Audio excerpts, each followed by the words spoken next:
morning of October 6th, look up and be amazed as the full moon is bigger and brighter because it's a supermoon. This evening, the moon could appear to be about 30% brighter and up to 14% larger than a typical full moon. But why? Well, supermoons happen when either a new moon or a full moon coincides with perigee, which is when the moon is at its closest to Earth all month. So essentially, this is an exceptionally close full moon, which explains its amazing appearance. And what timing? While the supermoon appears on October 6th, just a couple of days before on October 4th is International Observe the Moon Night. This is an annual worldwide event when moon enthusiasts come together and enjoy our natural satellite.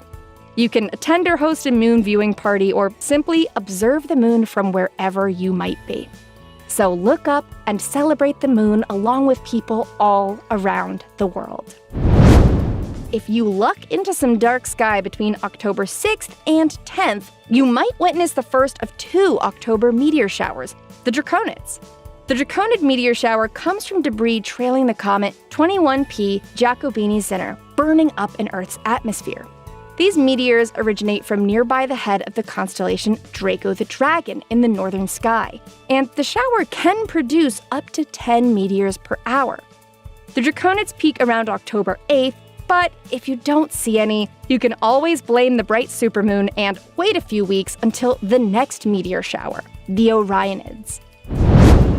The Orionid meteor shower, peaking October 21st, is set to put on a spectacular show, shooting about 20 meteors per hour across the night sky.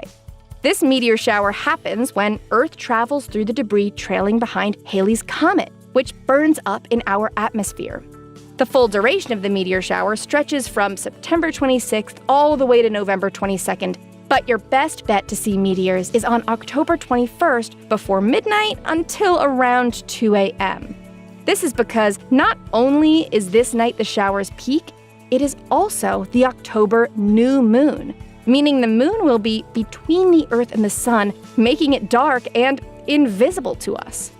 With a moonless sky, you are much more likely to catch a fireball careening through the night. So find a dark location after the sun has set, look to the southeast sky if you're in the northern hemisphere, or the northeast if you're in the southern hemisphere, and enjoy.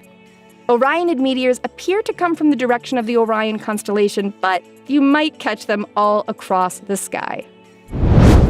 Here are the phases of the moon for October.